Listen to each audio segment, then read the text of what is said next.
The best of all medicines is resting and fasting. Benjamin Franklin. A little starvation can really do more for the average sick man than can the best medicines and the best doctors. Mark Twain. My religion teaches me that whenever there is distress, which one cannot remove, and one must fast and pray. Mahatma Gandhi. Also from Gandhi, the light of the world will illuminate within you when you fast and purify yourself. Obedience, fasting, and prayer are laughed at, yet only through them lies the way to real, true freedom. I cut off my superfluous and unnecessary desires. I subdue my proud and wanton will. Chastise it with obedience, and with God's help, I attain freedom of spirit, and with it, spiritual joy. That was Dostoevsky.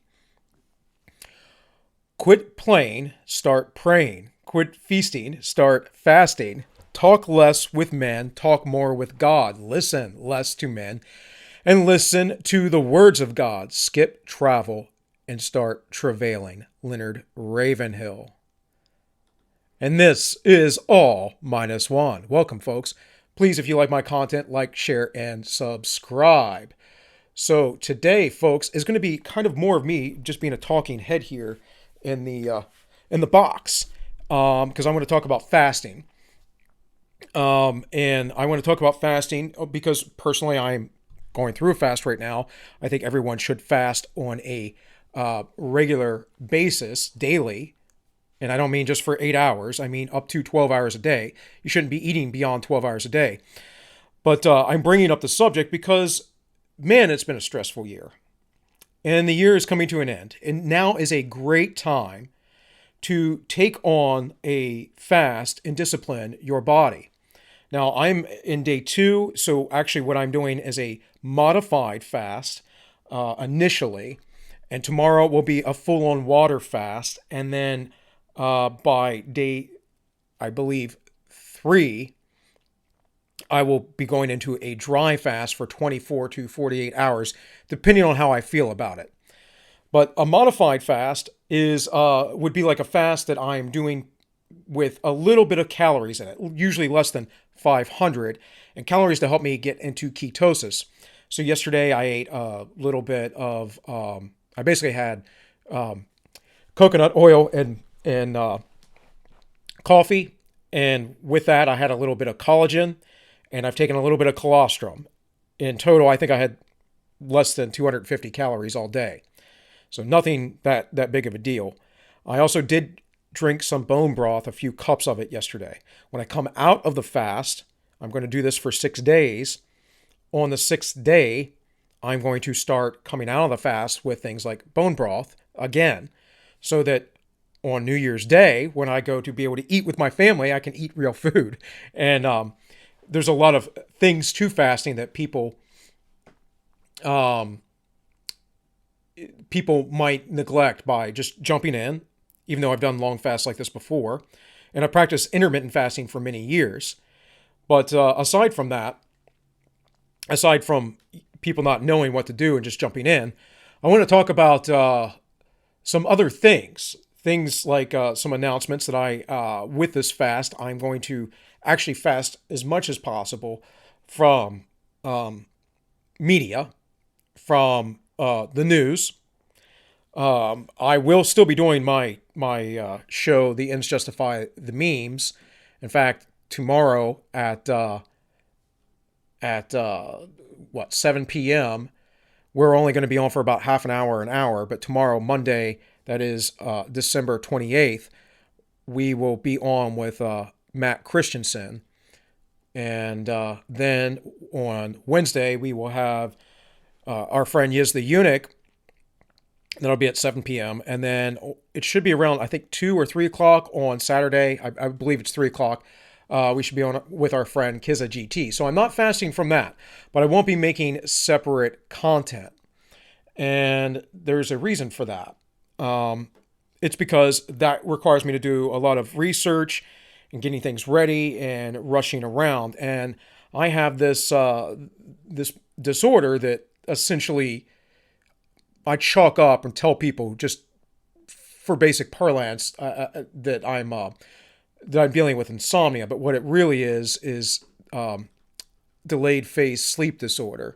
And you can go through and read all this. I'm not going to get into a vast amount of details about it, but essentially, my body just does not want to sleep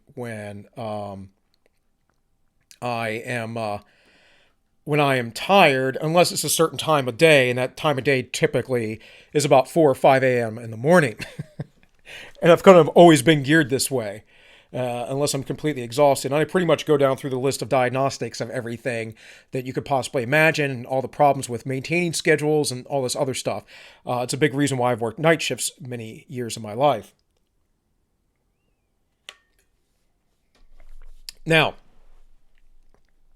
another reason, again, why I'm fasting and taking this media break, this media fast, and fasting in my body is to reset my body.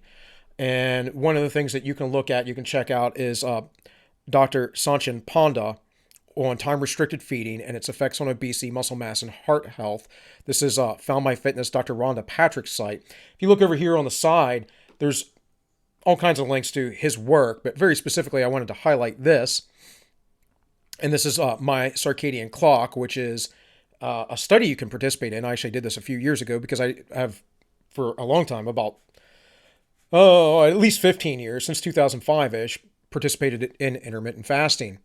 Since I got into kettlebells and went through the instructor program and all that kind of stuff. There was a guy back in the day, Ori Hofmeekler, who promoted the idea of the warrior diet, which was the precursors to the modern idea of intermittent fasting. And frankly, folks, there's nothing modern about this idea. It's been around forever.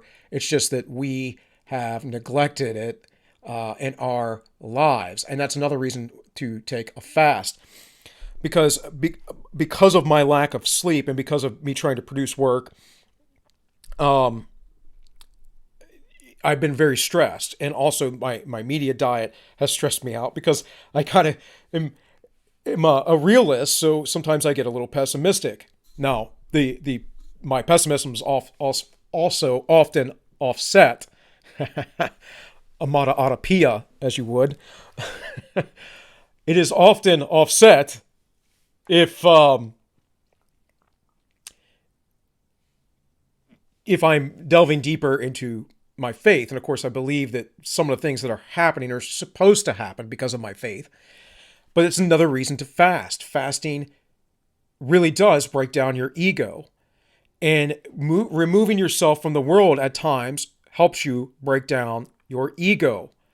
It helps you essentially realize that, I don't need to be following all this stuff all the time. There are more important things, blah, blah, blah, blah, blah, right? Essentially, sorry guys if I'm all over the place. I'm like I said, day 2 here. So I'll probably be pretty sharp tomorrow or Tuesday. But right now it's, it's one of those things where your body has to adapt to it. But what I'm saying here is that as your ego breaks down, as your ego builds up, you feel like you have to do certain things or absorb certain information or participate in certain things that may not be good for you. They might very well be toxic. And the whole idea of fasting from food is that your body will burn through these toxins. Now, I'm going to show you real quickly a few things that you can reference if you want to get into the details of it. And this is The Science of Fasting. Find this on YouTube. And of course, over here is a ton of stuff. Jason Fung, by the way, is a great doctor on this stuff. But, whatever might pop up, but hopefully, if you look this up on YouTube, The Science of Fasting, you can also watch this on Amazon for free. It's an hour-long documentary. It talks about fasting over in the former Soviet Union and in Germany and here in the United States. Guys, fasting has been around forever, and people get really, really weird about it today.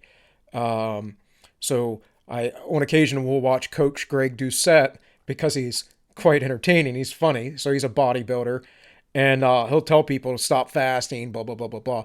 Well, maybe if you're trying to get swole, but if you want to be healthy, folks, sometimes you need to remove things from your life and let your body, let your psyche heal, right? So here is a little video, fasting, the most powerful ancient healing method. And this is a 30-minute video. This is from the Universe Inside You. Now, the Universe Inside You is a kind of like esoteric, new agey kind of YouTube page, but I like it because it presents alternate history and facts, and some of the stuff that they have in there is actually true and real. And this is actually a pretty good video that they have. In fact, I might play some of the beginning of both of these for you in a minute. I just want to show you some stuff. What I've learned is a great YouTube channel. He's got over 1 million subs, over 1.5 million, so he doesn't need my boosting. I need his. But in any case, he's got a lot of great videos on diet and such, as you can probably see here in the playlist. But this is his whole video subscription. In his specific playlist, he has one on sleeping. Talks about certain things with sleeping. One on salt. I used to argue with people about this. The whole idea of reducing their salt is just a terrible, horrible thing for our health. Pretty much anything that the medical industry or the experts or the science has been telling you for the last, 50 years, it has been wrong and completely antithetical to all of human history. And then, of course, he has this thing about hormones and intermittent fasting and all this other stuff, ketones. Hunger Explained is great because he goes through this science of fasting and what makes people fast. He talks about ghrelin and all of these things that I've delved into over the decades. And specifically, he talks about this guy here, Angus Barberi, who fasted for over a year, for 382 days. And he lived only on tea, coffee, soda water. That's not with sugar. That is just carbonated water, vitamins, and lived in his home. And every now and again, he visited the doctors. And he lost 276 pounds. The guy was huge. Here he is, gigantic, and here he is normal. He also, by the way, didn't have any extra fat layers or folds of fat because his body just reabsorbed that.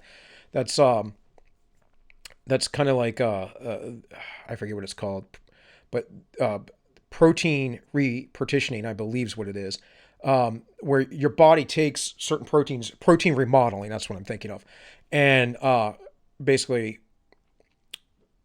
puts it in your puts it where it's needed.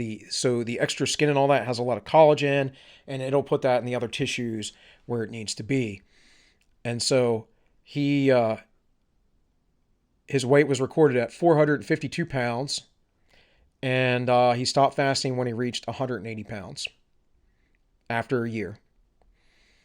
Results may vary, folks. Ideally, you do a medically supervised fast. Medically supervised fasts never go this long, but I'm just saying the power of fasting is quite amazing, and this guy, of course, holds the world record for doing so.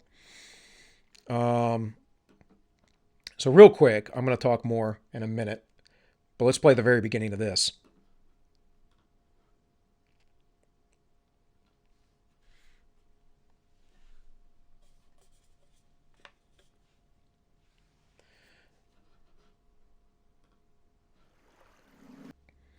All right. So, essentially, and again, we've known this through ancient wisdom, but we've also known this medically for a long time. The Soviet bloc, that's the first portion of this documentary, has known this for a very long time. They have something like over 10,000 studies. Fortunately, I was exposed to a lot of Soviet science, if you would. Some of it not science, but a lot of Soviet teachings and trainings as a young man in my mid-20s, because I got into kettlebells and also Russian martial arts. And we don't have most of that stuff translated into English here. And yet they have all kinds of information on it. We tend to discard what the Soviets discovered. It's the reason why a trainer like Pavel Tsatsouline became so kind of revolutionary, because he kind of just took it and he simplified it, and he also took what was good over here in the U.S. that things like powerlifters and stuff are doing, and he combined the methods. If you ever read a book like Super Training by Dr. Mel Siff, you'll see how complicated some of the literature is because it reads like stereo instructions. Um, it's also probably one of the best books on general athletic training that you could find here in the West because it just has all these prescriptions that they found in the Soviet bloc. I'm not praising communism, but there are certain advantages in that they had most things as open source within their own nation. There's also cold therapy, right, that people do. That a lot of that comes out of the Soviet Union. I might talk about that sometime. Wim Hof, of course, popularized that here recently. I've done cold therapy myself for a long time. There's obviously saunas. I mean, there's a vast majority of health things that we just don't do. And here in the United States and in the West in general, we just go about our lives. We're underslept. We're overstimulated. We're overfed, and we get sick and ill, and we start falling apart at a very young age. Now, I'll be 40. I often bring up because I've been bringing it up for the last 6 months because it's been approaching. But in February, I'll be 40 finally, and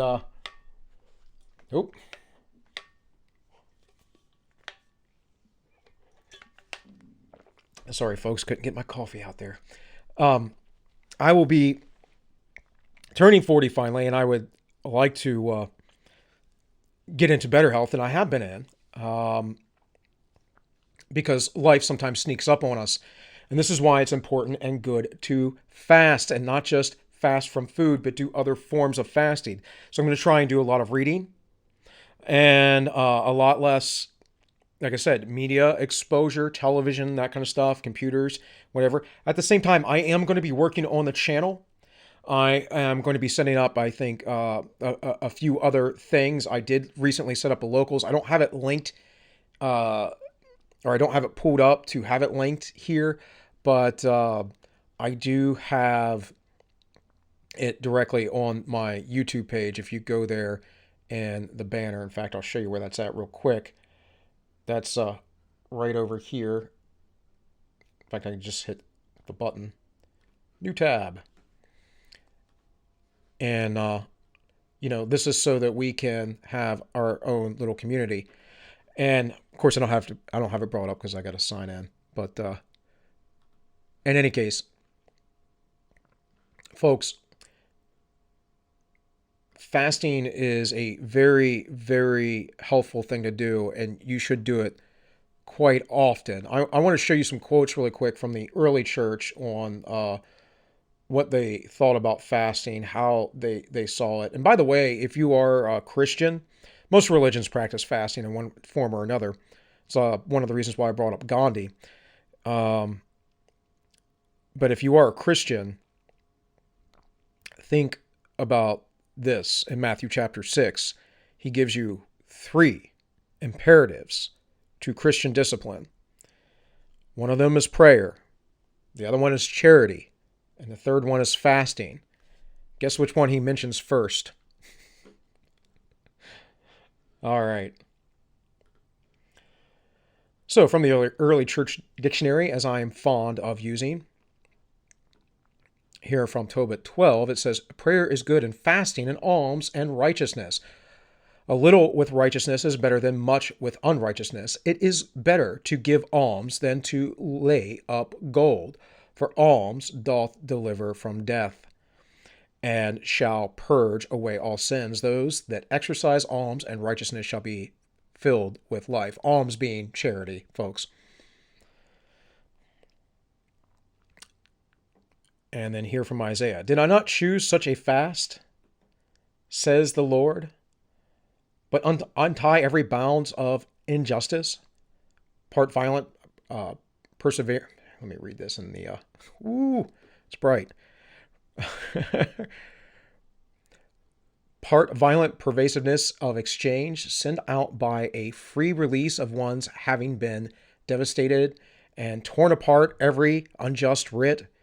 Break your bread with one's hungering, and bring the homeless poor into your house. If you behold one naked, clothe him. And concerning the members of your family of your seed, you shall not disdain them. And that's actually echoed very much so by Christ, and that's what people miss. The Bible is actually both the Old and the New Testament. They point to each other, and what they point to is Christ. They all go back to Christ.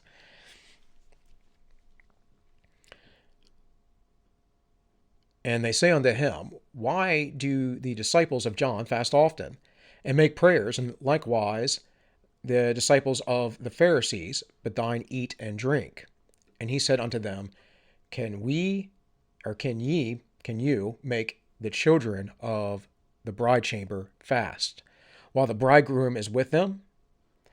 But the days will come when the bridegroom shall be taken away from them, and then shall they fast in those days.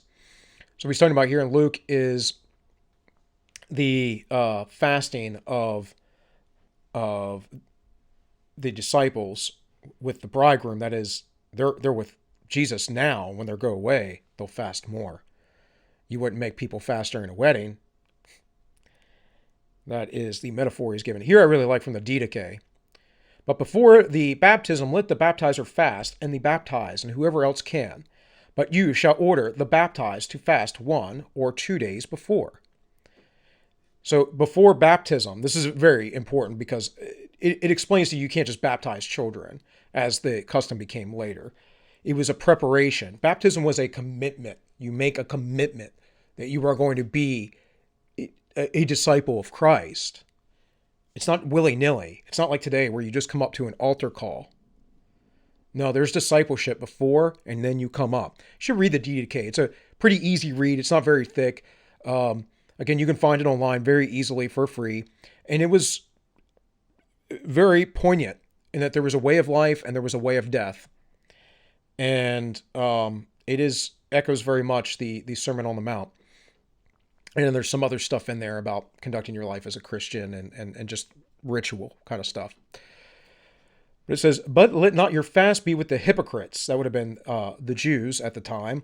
For they fast on the 2nd and 5th day of the week. That would be Tuesday and Thursday. And rather, fast on the 4th day. That would be Wednesday. And the day of preparation, Friday. Which also shows you that many of the early Christians who were Jewish still kept the Sabbath. They also worshipped on the Lord's Day. It's actually why we have a 2-day weekend, folks. So there shouldn't be really any argument over that. And I know there are people out there like the Seventh-day Adventist types who believe that there should be an argument there. But anyways, we can go through all these. They mention fasting, almsgiving. That's 2nd Clement. That's actually let me read this from Polycarp and Clement, because these are actually sermons.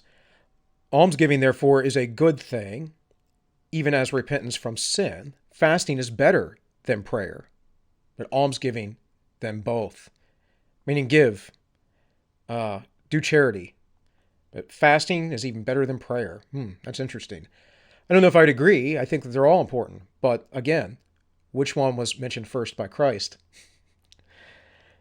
Love covers a multitude of sins, but prayer out of the good conscience delivers from death. Blessed is every man that is found full of these.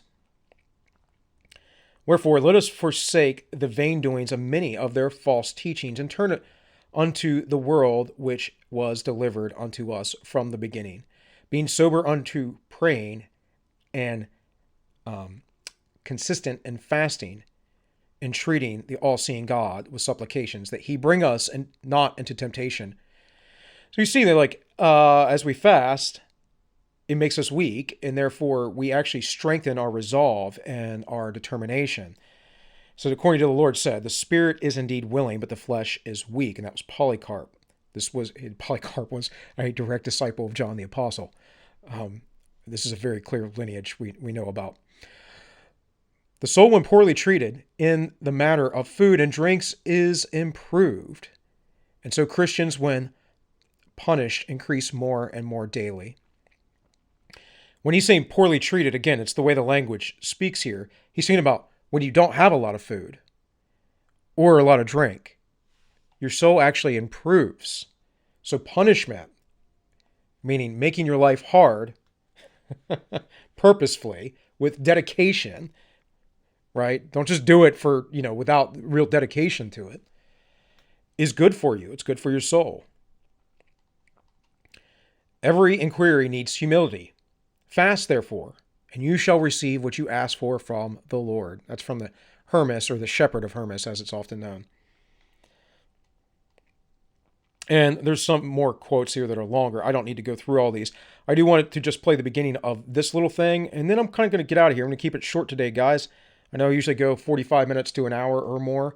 But again, I just kind of wanted to bring to the point that this, folks, is the perfect time of the year to fast. You have Christmas, you spend with your family, you eat, you have a whole week between then and New Year's. Maybe you want to, have a few drinks on New Year's Eve or whatever. That's fine. Break your fast the night before, whatever. Go on a 3 or 4 day fast. You don't have to go on a 6-day one like I am doing. And I know there's a lot of Christian tradition that has regularly scheduled fasts, but all they're really fasting are certain foods. And so, for instance, in the Catholic faith, you can give up, during Lent, you're supposed to give up meat as a fast, but you still get to eat fish. Well, no. Like, you need to eat less. And of course, meat is more nutritious than most fish, but you could still eat enough fish to get your fill. Truly giving up something is something totally different. And so again, like I said, I'm not going to be doing videos this week other than the commitments I have to my live show. But I'm not going to be doing prepared videos, prepared work. I will come back. In fact, I think I'm going to talk about the plague of Cyprian next week. So be ready for that. And of course, I'll have some other stuff because I will be getting back to the news. But again, for my own spiritual sake, for my own mental health, for my own physical health, to fight against the weakness in my body, the things that plague me, like sleeping, I'm going to fast, and that's going to help me reset my circadian rhythm. Will I be perfect? No, probably not. I'll probably be going to bed around 2 a.m. instead of 4 or 5 a.m. or a couple times the other week when I was getting to bed at like 9 or later. 9 a.m. in the morning, and then waking up at like 1. And it's not good, folks. You need the cerebral spinal fluid in your body to flush out, and that only happens when you sleep. And if it doesn't happen, debris and stuff build up in your brain, just like they do in your body, which is why you need sleep. Sleeping is kind of like a fast, you can think of it this way, from wakefulness. And this is going to be, for me, a fast of many things for the next few days. All ends to get healthy. Taking excessive supplements, following fad diets, trying expensive weight loss machines, engaging in excessive exercise. The list is endless. And these countless methods make sense. Let's face it. We live in a world where shiny, quick commercial fixes have far more appeal than good old-fashioned diet and exercise. Despite humanity's preoccupation with food and the multitude of other health gimmicks, the natural world operates quite simply. When an animal is sick, its natural instinct is to refuse to eat. When the crisis is over and healing is accomplished, appetite returns naturally. By the way, my wife has a little dog, generally good little dog, very, very mild-mannered, but he's a rescue, so he wasn't the best well-trained, so doesn't always listen very well, has a few little issues, but generally, like, great dog. And he will naturally just not eat when he's feeling sick. And sometimes he won't have, like, digestive issues or whatever, but he just won't eat. Children won't eat when they're sick. But as adults, we force ourselves to do these things. We are going against our instincts, our natural inclinations, ourselves and our bodies. And this is an important point I want to bring up because, again, as a person who believes in the metaphysical world and spiritual life and things beyond the flesh, I don't believe that we operate outside of the flesh. That's a Gnostic belief. That actually comes from Plato, or Socrates, really, but Plato said of Socrates, and the idea that the body could be released, or the spirit could be released from the body. but you are actually a triune being in the image of God. And just like God, Christ, this past Christmas, we celebrated his birth, was the Logos, the spoken word and the plan, we also have the ability to rationalize and speak and plan. We are made in his image, very importantly, in so many ways. And just like he is a triune being, so are we. We are spirit, which is like best I can describe it, our attitude or our energy. We are body, this physical flesh we are in, right? And we are soul, which is largely our mind or our personality. Spirit could also be your emotions, folks. There's a mixing of things there. But you have to understand this, that we in modern society, especially Western society, are so out of touch with this. And there's so many places in the world that it would blow their mind the way we live. And it's no wonder why we have so many sick people and so many fat people and so much heart disease, and why it has continued to go up as we have continued to grain feed our population, and our IQs have gone down with the takeover of schools from the feds and the teaching the nation, which is just silly. The government should have nothing to do with teaching anyone about food, but teaching the nation that meat and fat is bad. And then, of course, our kids have what they call grain brain. They look horrible. They get these big dark circles under their eyes and all kinds of stuff. And I mean, I grew up on that kind of stuff too. I think I would have been a much more robust young man if I had eaten a lot more meat instead of a ton of junk food. Anyways, I'll play a little bit more of this. We forget that in most cases, our bodies are extremely efficient at storing energy and in drawing upon those reserves when nourishment is limited, or when our energy is focused on healing. So it should be no surprise that the most effective, powerful means of improving our health is also the oldest, simplest, most affordable, and efficient means: fasting. While this wisdom has been known for millennia, it's often overlooked in light of the shiny quick fixes. In fact, if you search fasting, you'll find very little from the medical establishment that is positive. Just the word fad. Which they say with low-carb diets, intermittent fasting, and everything else. You should really look into these things, folks. Again, I'm giving you great sources here. Go over to Found My Fitness, Dr. Sanchin Panda, and time-restricted feeding. He has probably some of the best science on intermittent fasting. He doesn't call it that. You can participate in his study if you want. I did this some years ago, as I mentioned before. We have this great, just hour-long video talking about the science of fasting. And we're talking about all kinds of clinical experience and papers. It is a great light into things. You can really go down the rabbit hole in all of this. This shorter video, 36 minutes, that beginning there might have sounded hokey, but this actually has real data in it. Like I said, I really love what I've learned. It's a great channel. He doesn't put out stuff very regularly, maybe once a month or so. But, the guy does very, very deep research, and it's unlike me, because I don't like to do video editing because it's so tedious. It's very well edited, and also often concise. And look, he covers sleep, things you may not think of, like why salt consumption is not ideal. People used to fight wars over salt, folks. Remember, Christ said that you were the salt of the earth. One of the reasons why he said that is not because salt alone makes food an enhancer of flavor, but salt is a preservative. You know what else salt does? Back in ancient times, it was used to help with agriculture. It was helped to grow things.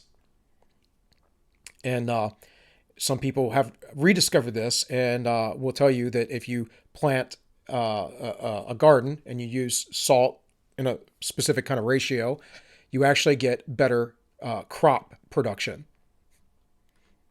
And I would not lie to you. Again, you can look all this stuff up. And here he talks a lot about intermittent fasting and ketogenic diet, why calories and hormones aren't this, are calories versus hormones, all that kind of stuff. And Yeah, I've been a big proponent of this idea that calories in, calories out is not at all a scientific hypothesis. It's a simple simple explanation. If I showed you the chart of all the biological mechanisms that happen in between, you would be like, oh, that's calories in, calories out. There's a lot of different things going on there. Your body tells uh, the calories where to go based on hormone signaling, and the hormones do so based on the type of macronutrients and also micronutrients. Micronutrients are very important. One of the things I did this morning is I took a vitamin, not because I'm necessarily nutrient deficient, but just because, again, I want to slowly break into this fast. When I get done with this, this is all I'm having today. This coffee, I had a little bit, about a fourth of it earlier, barely sipping on it now. I will have consumed 360 calories for the day, and that will be it. And then by tomorrow evening, I will be going into a dry fast, meaning no water, no nothing for at least 24 hours. Now, I've done this before. I know how to do it. But I also today went out on a hike. Not a big hike, just in my neighborhood. We got some fields and all, and I walked through the fields. I got a new backpack for Christmas. I loaded it up, got about just under 30 pounds in there, and took a 2.5 mile walk. And that's good when you're fasting. You need that kind of exercise. Like I said, I'm going to go and fast in other ways as well. I'm going to look at less stuff from the news this week. I'm going to try at least. Get kind of obsessive about what's going on, but I'm just going to kind of try and relax. I'm going to try and write a little bit more. And you know what? I'm going to try and read some books that I've been wanting to get to and finish, because I can usually read, give or take 150 pages, depending on how it's written, how big the font is and all, in about 8 hours. So I'm probably going to do a lot more reading. I can't necessarily read for 8 hours straight. I have to take some breaks, but I can certainly, and I used to read for 8 hours a day. No problem. But yeah, just a different approach. And this is, again, it's all to get my spiritual health back in line, to get my psyche up, to get my physical health back in line, because I'm also prone to having seasonal depression, and especially with my kind of sleep disorder where I'm up late. A lot of times I don't get a lot of sunlight during, or see a lot of sunlight during the winter. Another reason why I took a little walk today. So that's it's just some thoughts I want you to know, folks. Something to maybe consider. Like I said, this is a great time of a year to do it. You should fast regularly, and I mean on a daily basis, not like 24 hours or more or longer, but you should once or twice a year go on these longer fasts. And if you're a Christian and you don't fast, realize that the early church fasted a lot. In fact, some of the stuff, if you read, it almost seems as if they would fast to suffer through the fast in order to have food to be able to give to people who had no food at all, who weren't able to work so that they could not eat. And I preface it that way is because I phrase it that way because the early church did believe in taking care of the people within their church. And church is a nebulous term. The ecclesia, the people, the body of Christ, the folks in the community that were believers that came together. That could very well, in my case, be just your own household, because I don't like organized centralized religion, and I found few places I can come to worship that are what I believe to be correct philosophies or correct examination of scriptures and beliefs. But that's a personal issue, whatever. But Jesus said, whenever two or three gather in my name, then I'm amidst you. And therefore, as a Christian, I can still be a Christian alone in my family, as well as what the Apostle Paul said, don't forsake the ecclesia, the people of the church.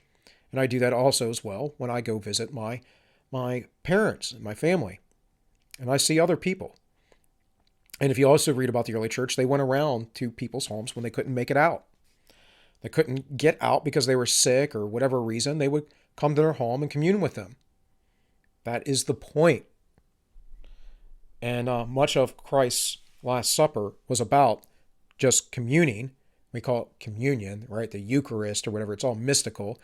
It's really about sitting together and having hospitality with people and breaking bread.